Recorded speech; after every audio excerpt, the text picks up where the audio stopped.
POV, you open LinkedIn during internship season for one quick scroll. You are calm, hydrated, and completely unaware of the attack about to happen.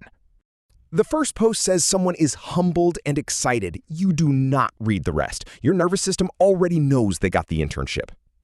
Then another post appears. Then another. Suddenly, everyone you met one time in freshman orientation is joining a company with free lunch and a glass office.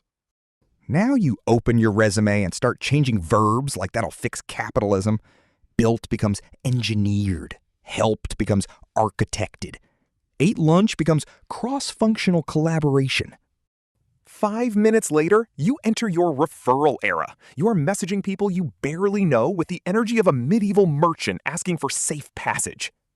Then your cracked friend says they are still deciding between offers.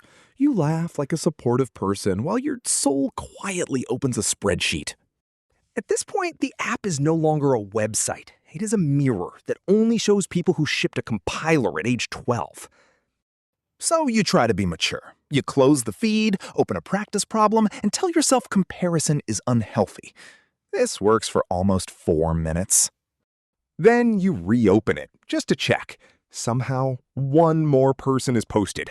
They are honored, thrilled, and apparently immune to rejection emails. Finally, you close the laptop and choose peace. Tomorrow you will apply to internships. Tonight, you will pretend the algorithm did not personally humble you. Follow for more animated tech chaos.